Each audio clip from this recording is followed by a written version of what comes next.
Doctor Umesh Chandra पिछले 23 साल से देवरिया में प्रैक्टिस कर रहा हूँ, न्यू कॉलोनी छोटा पार्क के पास। मैंने MBBS और MD दोनों GSVM मेडिकल कॉलेज कानपुर से पास किया है। आज एक विषय वस्तु है हाइपरटेंशन, इसको समझना है। सबसे बड़ी चीज़ होती है कि उच्च रक्तचाप क्या होता है और इसकी रोकथाम कैसे की जाए। आमतौर पर हर कोई चाहेगा कि उसका रक्तचाप सामान्य रहे, स्वस्थ रहे, लेकिन असल में इसका मतलब क्या होता है, थोड़ी बहुत जागरूकता हर आदमी को होनी चाहिए। मूल रूप से हर बार जब दिल धड़कता है तो रक्त वाहिकाओं में रक्त का पंप होता है। इससे रक्त वाहिकाओं पे दबाव पड़ता है और इस दबाव को ही हम रक्तचाप कहते हैं। आमतौर तो स्वच्छ वक्त का जो दिल है धड़कता है, कभी जब कम धड़कता है, कभी ज़्यादा धड़कता है। इसका मतलब कि धमनियों पे प्रेशर भी उसी हिसाब से घटता बढ़ता रहता है। लेकिन रक्तचाप जब अधिक ज़्यादा हो जाता है और इसका उपचार न किया जाए, इसके कारण स्वास्थ्य संबंधी समस्याएं खड़ी हो जाती है। सामान्य रूप से अपेक्षा रक्त में निरंतर बढ़ते रहना ही हाइपरटेंशन कहलाता है। मतलब ब्लड प्रेशर आपका बढ़ा हुआ लेकिन कभी घटा कभी बढ़ा, ये तो अच्छी बात है। लेकिन अगर बराबर बढ़ा हुआ तो इसको हम हाइपरटेंशन कहते हैं। उच्च रक्तचाप आमतौर पर एक समय के बाद बढ़ता है। यह अस्वस्थकारी जीवन शैली, स्पेशली पर्याप्त मात्रा में पोषक तत्व न ले जाना, धूम्रपान करना, मोटापा और तनाव के कारण ज़्यादा होता है। जो भी जोखिम के कारण हैं उसके बारे में थोड़ा पढ़ते हैं। आयु व्यक्ति की हिसाब से उसका ब्लड प्रेशर घटता बढ़ता रहता है। इसमें कभी कभी पारिवारिक हिस्ट्री भी मिलती है, इनके पिताजी को, इनके माताजी को या इनके फैमिली मेंबर्स को ब्लड प्रेशर था।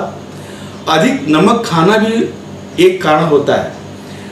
दूसरा, भोजन में पर्याप्त मात्रा में पोटेशियम की कमी भी रक्तचाप को बढ़ाती है। क्रोनिक किडनी डिजीज, किसी भी व्यक्ति के ऊपर किडनी की बीमारी है तो ऐसे व्यक्ति में भी ब्लड प्रेशर की संभावना ज़्यादा हो जाती है। जो हम लोग प्रोसेस्ड फूड खाते हैं, स्पेशली चिकनाई आहार, जो शरीर में चर्बी की मात्रा को बढ़ाता है, हृदय के लिए भी नुकसान करता है, अतः रक्तचाप भी बढ़ जाता है। दूसरी तरफ शारीरिक मेहनत न करने की वजह से भी आदमी मोटा होता है और रक्तचाप निरंतर बढ़ता रहता है। एक और कारण है तनाव के प्रति अगर अस्वस्थकारी रवैया अपनाने से भी, तनाव ठीक न होने की वजह से भी ब्लड प्रेशर बढ़ता रहता है। इसके साथ ही हाइपरटेंशन के बारे में हम लोग सोचना चाहिए। कोई आदमी कहता है कि मेरे को ब्लड प्रेशर है लेकिन कोई हमको लक्षण नहीं मिलते हैं, इसीलिए इसको साइलेंट किलर कहा जाता है। इसका कारण ये है, ये कई बीमारियों को जोखिम देता है, बीमारियों को बुलाता है। हृदय संबंधित बीमारियां होती हैं, गुर्दा फेल हो सकता है, स्ट्रोक हो जाता है, आंखों की रोशनी कम हो जाती है, इवन दृष्टिहीनता, उसको दिखाई देना कम होता है। मतलब ब्लड प्रेशर तो बढ़ा हुआ है लेकिन मरीज लोग कहते हैं कि हमारा ब्लड प्रेशर इतना ही रहता है, इसीलिए इसको साइलेंट किलर कहते हैं। अतः हाइपरटेंशन को काबू करने के लिए बहुत महत्वपूर्ण बात है, जल्द ही इसका सही से निदान करना चाहिए। एक व्यक्ति का रक्तचाप बढ़ा हो, इसके निदान के लिए कई तरीके होते हैं। आमतौर पर लक्षण प्रकट तो होते हैं लेकिन दिखते नहीं हैं। लेकिन कुछ ऐसे अलार्मिंग जो खतरनाक सिम्टम्स होते हैं, जैसे थकान होना, सर में दर्द होना, नज़र में बदलाव, चश्मों में बदलाव, कानों में भिनभिनाहट की आवाज़ आना, थकावट। कभी कभी मरीज कहता है साहब सुबह उठते हैं सर के पीछे दर्द होता, उकाई जैसी महसूस होती है। ये सामान्य हाई ब्लड प्रेशर के लक्षण होते हैं और इसकी जांच जरूर करवानी चाहिए। अच्छी बात यह है कि उच्च रक्तचाप का पता बड़ा आसानी से लगाया जाता है। आमतौर पर इसके नापने के लिए स्फैग्मोमीटर, ब्लड प्रेशर की मशीन, अब तो तरह तरह की इलेक्ट्रॉनिक मशीनें भी आ गई हैं, पहले मरकरी की होती थी। तो रक्तचाप को 2 संख्याओं में हम लोग नापते हैं। एक जो ऊपर लिखते हैं उसको सिस्टोलिक बोलते हैं और नीचे जो नापते हैं वो डायस्टोलिक ब्लड प्रेशर कहते हैं। नॉर्मली एक स्वस्थ व्यक्ति का रक्तचाप 120 मतलब सिस्टोलिक बटा 80 मतलब डायस्टोलिक होना चाहिए। अगर इससे ज़्यादा होता है तो हम लोग उसको कैटेगराइज करते हैं कि किस स्टेज में हाइपरटेंशन है। जहाँ तक सिस्टोलिक और डायस्टोलिक ब्लड प्रेशर की बात है, इतना तो समझ लिया। अगर किसी व्यक्ति का ब्लड प्रेशर ऊपर का मतलब सिस्टोलिक 140 और डायस्टोलिक नीचे वाला 90 से जाता है तो ये व्यक्ति हाइपरटेंशन से ग्रस्त होता है। तो व्यक्ति का रक्तचाप अधिक हो सकता है, हृदय रोग की संबंधित हो सकती है, गुर्दे की संबंधित हो सकती है, जैसा कि अभी मैंने पहले बताया। 17 मई को हम लोग विश्व हाइपरटेंशन दिवस मना रहे हैं। इस दिन विश्व भर के रक्तचाप को 1 बिलियन से भी ज्यादा लोगों को वैश्विक जागरूकता दिया गया। तो विश्व हाइपरटेंशन हेतु इस वर्ष एक थीम रखी गई थी, अपना रक्तचाप जांचें, इसे नियंत्रण में रखें और आयुष्मान हो, दीर्घायु हो। निश्चित रूप से अपनी बीपी की जांच करवाएं, यदि बढ़ा हुआ है तो इसकी नियंत्रण में लाएं। थोड़ी बात की जाए कि इसकी जोखिम की रोकथाम के लिए हमें क्या करना चाहिए, क्या नहीं करना चाहिए। स्वस्थकारी जीवन शैली, क्या क्या प्रयास करने चाहिए, जैसे नियमित व्यायाम करें, स्वास्थ्यकारी आहार लें, शराब सिगरेट आदि पीना छोड़ दें, नियमित अपने रक्तचाप की रेगुलर बीपी की निगरानी करते रहें, तनाव पे काबू पाएं और नियमित रूप से अगर किसी डॉक्टर द्वारा दवा लिखी गई है तो नियमित रूप से खाते रहें। तो स्वस्थ जीवन शैली से बदलाव को सफलतापूर्वक इस पर नियंत्रण किया जा सकता है, स्वस्थ आहार से भी किया जा सकता है। कुछ तरीके हैं, जरा इस पे बात कर लेते हैं कि नियमित व्यायाम या शारीरिक कामकाज कैसे करना चाहिए। रक्तचाप को कम करने में व्यायाम का सहारा लिया जा सकता है। नियमित रूप से व्यायाम करने से हृदय सशक्त होता है, व्यक्ति का हृदय सशक्त होता है तो स्वस्थ होगा और आसानी से ब्लड को पंप कर पाएगा। इसलिए हृदय यदि पंप कार्य आसानी से कर रहा है तो रक्त वाहिकाओं में पड़ने वाला बल, प्रेशर कम हो जाएगा और रक्तचाप कम हो जाता है। ये नियमित व्यायाम के से फायदे होते हैं। जैसा कि अगर कोई व्यक्ति का आयु बढ़ रहा है, भार बढ़ रहा है, जोखिम बड़ा काम कर रहा है जिसके कारण उसका बीपी बढ़ा हुआ है, यदि रक्तचाप वांछित यानी 120/80 mmHg मिलीमीटर ऑफ मरकरी नहीं है तो आयु के बढ़ने से भी व्यक्ति की ब्लड प्रेशर बढ़ता है। तो नियमित रूप से व्यायाम करना चाहिए। व्यायाम कितना करना चाहिए? अगर रोज कम से कम एक व्यक्ति 30 मिनट तक सांस वाली एक्सरसाइज करता है, ब्रिस्क मॉर्निंग वॉक करता है, नियमित होना चाहिए, सुनिश्चित हो जाए और व्यायाम रेगुलर करना चाहिए।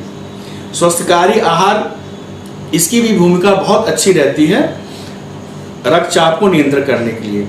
तो हाइपरटेंशन रोगियों से कहा जाता है कि अधिक से अधिक मात्रा में सब्जियां, फलों, चोकर सहित अनाज, साबुत अनाज का सेवन करें। आहार के माध्यम से रक्तचाप को घटाने में बड़ी अच्छी तरह से रोकथाम किया जा सकता है। कुछ डाइट के बारे में बात होती है, डैश डाइट क्या होती है या मेडिटेरेनियन डाइट क्या होती है। जो सेचुरेटेड फैट है, हाईली जो डेंस कोलेस्ट्रॉल है, टोटल फैट, इसका सेवन कम करना चाहिए। ट्रांस फैट मीन्स जो एक बार किसी चीज को हम लोग तल के सामान निकाल लेते हैं तो जो तेल बचा रहता है उसकी गुणवत्ता कम हो जाती है, उसमें ट्रांस फैट की मात्रा बढ़ जाती है और बार बार तेल को छानेंगे तो और ज़्यादा उसकी गुणवत्ता खराब होती है और ट्रांस फैट की मात्रा और बढ़ जाती है। और भोजन में ऑफकोर्स भोजन में कम से कम नमक खाएं, शराब न पिए। थोड़ा सा डैश के बारे में बात करते हैं। अगर किसी व्यक्ति का रक्तचाप ज़्यादा है, साबुत अनाज जैसे छिलके सहित अनाज, फल, सब्जियां, कम चिकनाई वाले डेयरी प्रोडक्ट का सेवन करें, सैचुरेटेड फैट कम करें, कोलेस्ट्रॉल कम खाएं, जिससे उच्च रक्त पे हम कम कर सकते हैं। कम से कम अगर डैश डाइट को यूज करता है तो उसका systolic blood pressure 11 millimetre mercury के आसपास कम होता है।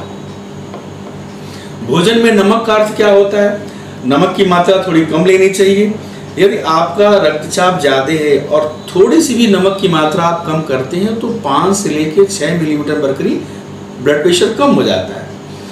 नमक आता कहाँ से है? घर में सबके घर खाना बनता है, जो खाना बनता है बिल्कुल खाना चाहिए। एडेड साल्ट, हम लोग खाने में ऊपर से नमक डालते हैं, सलाद खाते हैं, सलाद के ऊपर मात्रा नमक छिड़क लेते हैं। जब भी कोई प्रोसेस्ड फूड खरीदें उसके ऊपर एक बार जरूर पढ़ें कि इसमें क्या लिखा हुआ है। तो खाद्य पदार्थ के ऊपर लेबल को पढ़ें, प्रोसेस्ड फूड कम खरीदें और प्रोसेस्ड फूड का प्रयोग भी कम करें। नमक कितना खाएं, कितना ना खाया जाए। एक छोटे चम्मच में सोडियम की मात्रा लगभग 2300 मिलीग्राम के आसपास होती है। तो भोजन में ऊपर से नमक न मिला है, क्योंकि ऑलरेडी जो हमारा 1 चम्मच नमक घर की सब्जियों में पड़ता है वो पर्याप्त है आपके लिए। और अपने खाद्य पदार्थ में स्वादानुसार ही नमक वगैरह का प्रयोग कम करें। धूम्रपान कम करें।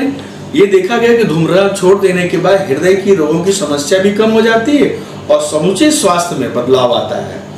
नियमित रूप से अपने रक्तचाप की जांच कराते रहें, उस पर निगाहें गड़ाए रखें।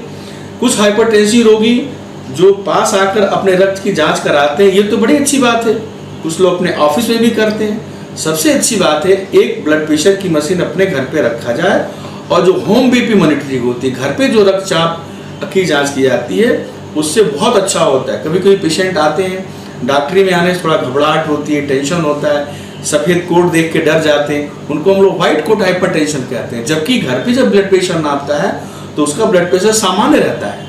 अपने तनाव पर नियंत्रण रखें। तनाव पर नियंत्रण, तनाव मुक्त कैसे आदमी रहें? जाहिर सी बात है आजकल की भाग दौड़ की ज़िंदगी में नियमित व्यायाम करें, संगीत सुने, प्राणायाम करें, शांत रखें, चित्त मन को शांत रखें, जिससे इस पर काबू पाया जा सकता है। अगर किसी डॉक्टर ने नियमित आपको ब्लड प्रेशर की दवा लिखा है तो दवा का सेवन नियमित रूप से करते रहें। ऐसा नहीं कि आज दवा खाया, कल बीपी नापा तो नॉर्मल है तो कल आप दवा मिस कर देंगे। आपने दवा आज खाया, 2 दिन बाद नापा तो बढ़ा हुआ, फिर एक गोली आपने खा ली, फिर 2 दिन के बाद नापा तो ब्लड प्रेशर नॉर्मल है, मशीन तो घर आपके साथ ही है, फिर आपने दवा छोड़ दी। इस चीज़ों पे ये जो हिप्स एंड हाइप्स है, जो ब्लड प्रेशर का चढ़ाव और उतराव है, हमारी नलियाँ बिल्कुल प्लायबल होती, इलास्टिक की तरह होती हैं। जहाँ भी प्रेशर ज़्यादा पड़ा, एक सामान्य से ज़्यादा, वहाँ रप्चर होती है, इसको हम लोग ब्रेन हेमरेज बोलते हैं, ब्रेन स्ट्रोक बोलते हैं। ऐसा ना करें, नियमित रूप से दवा का सेवन करते रहें, समय समय पे अपने रक्तचाप की जांच कराते रहें। धन्यवाद।